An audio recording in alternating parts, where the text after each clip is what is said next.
hero, it's difficult. Living in the shadows. You always try remembering who you were.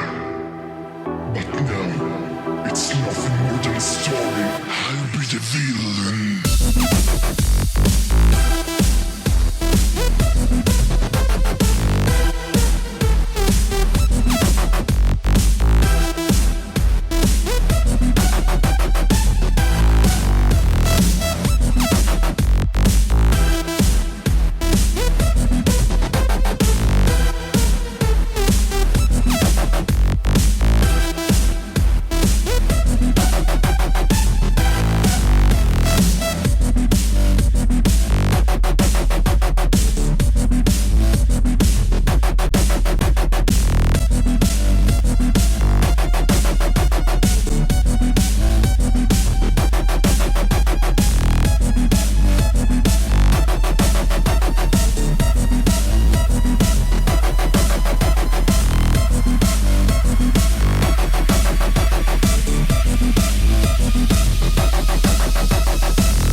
Welcome to the episode of Locked In. This video is per request of the comments that I've gotten on which fixed gear should people buy.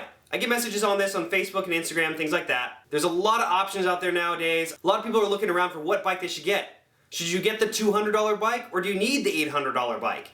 You don't know. But let's find out. I'm just going to break it down into 4 simple categories. You're going to have your entry level, your mid level, your high end, and your track specific. We're going to go in through each one of those categories, talking about the price range that they typically run, what kind of parts and materials you're going to get, and what kind of rider they typically suit for what purpose they need. So let's get into it. First off, the entry-level bike.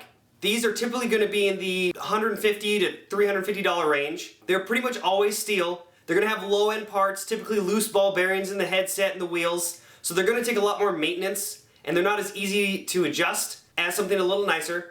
But these are great basic transportation, especially if you're looking for something to go to school in, that your commute is typically under 5 miles on a relatively easy route, as well as, since it is a low price bike, these are great to lock up because if it does get, unfortunately, stolen, at least it's not a high-end bike that costs double or triple the amount. Riders out there that are looking to get into biking, but they don't want to make a full financial commitment.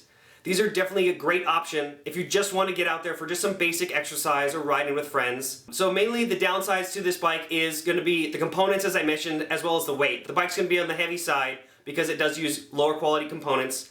Also, things might corrode or rust a little sooner than on a nicer bike. So keep that in mind as well. You are going to have to adjust this bike and keep on it a little bit more than something higher end. Now let's move on to the mid-level bike.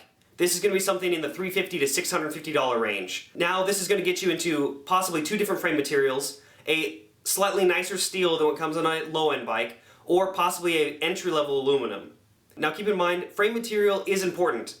At this price range, typically you can get a higher-end steel, which sometimes is actually almost as light as a aluminum equivalent. Steel rides really smooth, and aluminum is a little bit lighter and a little stiffer. So depending on what kind of riding characteristics that you like, pick your frame material accordingly.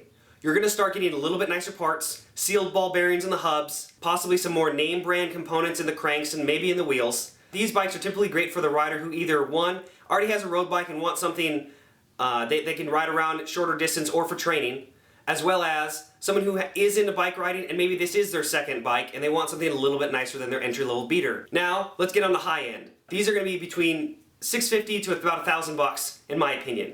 These bikes are going to be pretty much all aluminum unless you're getting a really high-end steel frame, which there aren't too many in this price category. You're usually going to get a mid to upper level crank set. Wheels are going to be usually a high-end aftermarket variety, not something generic. So you're going to drop a lot of weight at this level of bike. The aluminum is going to be a lot higher end than your mid-level bike. Keep this in mind if you're going to be using this as a commuter bike. These bikes being a higher end, stiffer alloy typically are going to ride pretty harsh on the streets. But you are going to have that mega swag to flex in front of your pixie friends. And that's totally worth the money. And lastly, your track-specific bikes. These bikes are dedicated to racing on the track. They typically will come with tubular stock, which you don't want to run on the street. The second those things get cut or nicked, you're going to be crying, calling an Uber, trying to pick you up. These bikes are going to have all top-shelf componentry. You're going to start getting to possibly carbon fiber options in the frame set. These are all going to be $1,000 and then sky's the limit as far as that goes. These are going to be race ready. They're going to be extremely aggressive as far as the geometry goes, so it's not going to give you that commuting setup that some people might want or need if they want to make this bike dual purpose. This is basically the thoroughbred in a sense. These are going to be for the dedicated track racer that's already probably had a few seasons under his belt and wants something that is now ultra competitive for the track. So I hope you like this video. If you guys have any more questions, feel free to comment below. If you have any video ideas, comment that as well, because eventually I'm gonna run out of ideas, and Andrew's gonna run out of ideas too. Also guys, if you're interested, I'm thinking about starting a Kickstarter for an Andrew bobblehead. Comment below if you're down. Make sure to give this video a thumbs up, subscribe to my channel, like the Facebook page and the new Instagram. Links are all in the description. And thanks for watching another episode of Locked In. Let's get locked in today. Like tutorials and quick and fix tips. Let's get locked in today. You'll be a pro by the time I'm done with this.